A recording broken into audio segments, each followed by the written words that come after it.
Australia versus Pakistan के लिए पाकिस्तान ने अपना 16 मेंबर का वैसा स्क्वाड जो है वो अनाउंस कर दिया है। तो सबसे पहले जो हम लोग वैसा स्क्वाड के ऊपर नजर मार लेते हैं।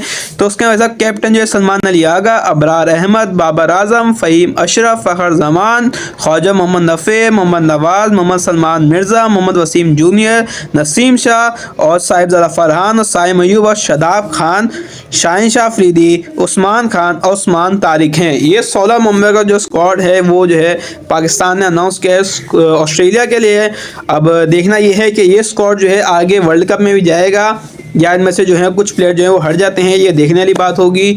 सही ना। तो हम लोग सबसे पहले भाई साहब जो है हम लोग जो है अपनी प्लेइंग 11 बता देते हैं, जो मेरे ख्याल से जो मेरे को लगता है कि भाई साहब ये प्लेइंग 11 आपकी जो है होनी चाहिए है। स्क्वाड जो है वैसे तो अभी अच्छा लग रहा है, इसके अंदर जो है बहुत सारे शाहीन की वापसी भी हुई है, मतलब शाहीन की इंजरी जो है वो सही हो चुकी है, रिहैब अच्छा गया है उनका, शाहीन वापस आ चुके हैं, उस्मान तारिक को वापस लिया गया है, ख्वाजा मोहम्मद नफ़े को लग रहा था शायद ना लें लेकिन वैसा लिया गया है। अब वो एज अ विकेट कीपर खेलेंगे या मिडिल ऑर्डर में खेलेंगे ये कुछ नहीं कह सकते।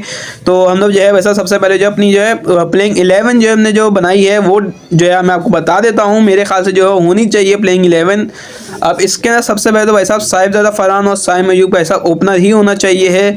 सलमान अली आगा और बाबर आजम के अंदर भाई साहब जो है 1 डाउन और जो है उसके नीचे वाले का जो है वो बहुत ज़्यादा फ़र्क लगेगा, क्योंकि सलमान अली आगा ने जब 1 डाउन खेला था श्रीलंका सीरीज़ के अंदर उन्होंने बहुत अच्छा परफॉर्म किया था, अपने जो है दोनों मैचेस के अंदर बहुत अच्छा परफॉर्म किया था और आखिरी मैच में बहुत ही अच्छा परफॉर्म किया था। भाई साहब एक अलग ही नया आगा भाई साहब हमें देखने को मिला था। लेकिन भाई साहब बाबर आजम अगर खेलते हैं, क्योंकि बाबर आजम स्क्वाड में शामिल हैं, और अगर बाबर आजम खेलते हैं तो बाबर आजम की पोजीशन इस टाइम पे ओपनर या फिर 1 डाउन ही होनी चाहिए है। और अगर जो है सलमान अली आगा ये खुद कैप्टन है तो उसके लिहाज से भाई साहब ये सोचते हैं भाई साहब मेरे को जो है 1 डाउन जाना चाहिए, तो बाबर आजम प्लेइंग 11 में होना ही होना है। आप जो भी कर लो भाई साहब, उसको जो भी बोल लो, लेकिन भाई साहब आपके लिए जो है वो बहुत बड़ा एसेट है, T20 का बहुत बड़ा प्लेयर है वो आपके लिए, और उससे जो है 5 से मैचेस जितवाए में हैं। तो इंशाल्लाह दुआ तो यही है इस साल का जो T20 वर्ल्ड कप है और जो ये ऑस्ट्रेलिया सीरीज़ इसके अंदर बाबर आजम बहुत अच्छा परफॉर्म करे। तो बाबर आजम अगर 1 डाउन नहीं खेलता तो नंबर 4 पे खेलता है, तो ये बाबर आजम और सलमान अली आगा के अपने बीच के हैं कि भाई साहब कौन 1 डाउन खेलेगा कौन 4th खेलेगा, लेकिन ये 4 ऊपर से कंफर्म्ड है। इसके बाद नीचे भाई साहब फ़खर जमान और ख्वाजा मोहम्मद नफ़े में भाई साहब जो है वो देखना पड़ेगा कि कौन खेलता है।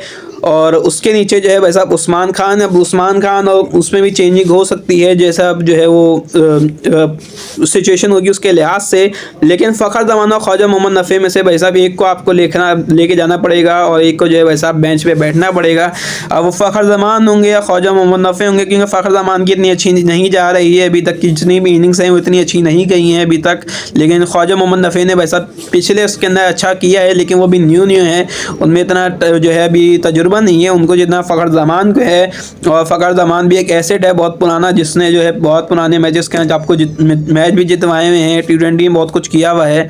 तो अब ये देखना है कि वैसा इनमें से कौन जाएगा, लेकिन मेरे ख्याल से अगर पूछा जाए तो मेरे ख्याल से फ़खर जमान को जो है शुरुआती के मैचेस खेलने चाहिए, 1 मैच या 2 मैच आपको जो है खेलने चाहिए, तीसरा मैच जो है ख्वाजा मोहम्मद नफ़े को देना चाहिए, या 1 मैच फ़खर जमान खेले 1 मैच ख्वाजा मोहम्मद नफ़े खेले, जिससे जो आपको कंफर्म हो जाए कि भाई साहब जो है आप किसको आगे लेके जा सकते हो, और तीसरे मैच में जो है फिर वही बंदा खेलना चाहिए।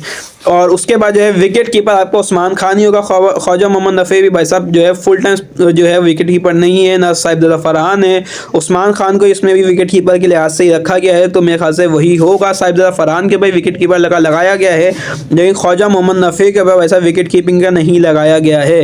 तब देखना होगा भाई साहब क्या हमारी जो है प्लेइंग 11 रहती है, क्या माइंड में होता है। इसके नीचे वैसा शादाब खान, फ़हीम अशरफ और मोहम्मद नवाज, 3 ऑलराउंडर आपके पास, 2 आपको ऑलराउंडर खिलाने हैं। अब वो आप शादाब को खिलाते हो, नवाज को खिलाते हो, नवाज को आपको खिलाना बहुत ज़रूरी है, क्योंकि नवाज ने जो अभी तक परफॉर्मेंस दी है वो बहुत अच्छी दी है भाई साहब, हर मैच के उससे परफॉर्मेंस अच्छी दी है भाई, और जो है वो मैच विनर भी है भाई साहब, उसने मैच जितवाए हुए भी हैं। शादाब खान ने पुराने टाइम पे वैसा मैच जितवाए हुए, श्रीलंका सीरीज़ उसकी अच्छी गई, BBL भी उसका अच्छा गया था, लेकिन जो है अब देखते हैं फ़हीम अशरफ को अगर आप हटाते हो, क्योंकि फ़हीम अशरफ की फॉर्म इस टाइम पे बहुत अच्छी चल रही है भाई साहब, और जो है इन दोनों में से मेरे को इनमें से यार मेरे ख्याल से यार 3 जैसे लोग हैं ये ऑलराउंडर्स, तो इनमें से जो है आपको 2 को ही खिलाना चाहिए, आप 3 को नहीं खिला सकते। 3 को आपको, अगर आप तीनों को खिलाते हो आपकी बेवकूफ़ी होगी है। अगर आप ये सोचते हो मैं बैटिंग जो है हम लोग लंबी कर दें, लेकिन आप उसको ओवर दोगे ही नहीं, तो इससे अच्छा है आप जो है एक स्पेशलिस्ट बैटर को ही खिलाओ मिड ऑर्डर के अंदर, उसके अंदर आपको ही फ़ायदा होगा, उससे बैटिंग लंबी होगी, बॉलिंग का मसला नहीं होगा आपको कोई भी।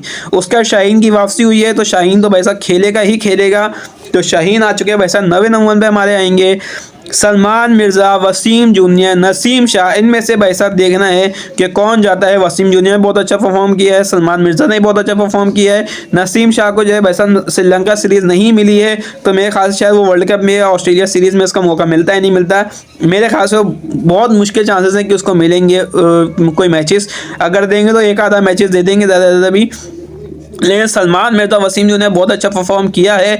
अगर वसीम जूनियर जाता है आगे तो उसके लिए भी अच्छा है, लेकिन सलमान मिर्ज़ा ही भाई साहब बहुत अच्छा परफॉर्म कर रहा है। लेकिन भाई साहब पाकिस्तान क्रिकेट टीम को, पीसीबी को ऐसा ये भी गलत एग्जाम्पशन है कि भाई साहब शाहीन और सलमान मिर्ज़ा जो है एक जैसे बॉलर हैं, तो अब देखना है भाई साहब क्या होता है। लेकिन मेरे ख्याल से इनमें से जो आगे जाना चाहिए सलमान मिर्ज़ा और वसीम जूनियर में से नसीम शाह को मैं हटा देता हूँ, सलमान मिर्ज़ा को जाना चाहिए आगे। लेकिन वसीम जूनियर अगर आप डेथ में देखो तो भाई साहब वसीम जूनियर डेथ में बहुत अच्छा है, तो आप वसीम जूनियर को भी लेके जा सकते हैं। मेरे ख्याल से इसके अंदर जो है वसीम जूनियर को जाना चाहिए आगे। और अबरार उस्मान तारिक, इसमें भाई साहब बहुत बड़ा कंपटीशन है, क्योंकि अगर उस्मान तारिक को आप इसमें भी लेके आए हो, आपने श्रीलंका के अंदर उसको एक भी मैच नहीं दिया, आपने अबरार अहमद से बॉलिंग करवाई है। और भाई उस्मान तारिक अगर आपके लिए भाई साहब इंडिया के मैच में उतर जाता है तो भाई साहब एक कहर ही मचा देगा भाई साहब, मज़ा ही आ जाएगा भाई साहब उसके मैच के अंदर देखने का। और इसके अंदर देखते हैं सर इसको जो है बारी मिलती है या नहीं मिलती है, ये मेन चीज़ होगी। और अबरार अहमद तो भाई साहब हमारे लिए एक्सलेंट रहा ही है हमेशा से ही, और वैसा उसका जो स्टाइल जो है भाई साहब बहुत ही अच्छा रहा है। और अब देखते हैं वैसा हमारे को जो है कितना जो है प्लेइंग 11 हमारी जब बनेगी सही है, क्यों क्या होती है हमारी प्लेइंग 11 में ही, तो भाई साहब प्लेइंग 11 ये है। आप पाकिस्तान क्रिकेट बोर्ड भाई साहब उसको कुछ नहीं पता होता भाई साहब कौन सी प्लेइंग 11 कब आ जाए, कौन बंदा शामिल हो जाए, तो इसका भाई साहब किसी को कुछ ही पता नहीं होता है। तो अगर आपको ये वीडियो अच्छी लगी हो लाइक कमेंट शेयर सब्सक्राइब करना मत भूलना। तो मिलता है आपसे अगली वीडियो के अंदर, जब तक ले ज़्यादा चाहता हूँ अल्लाह हाफिज़ एंड गुड बाय।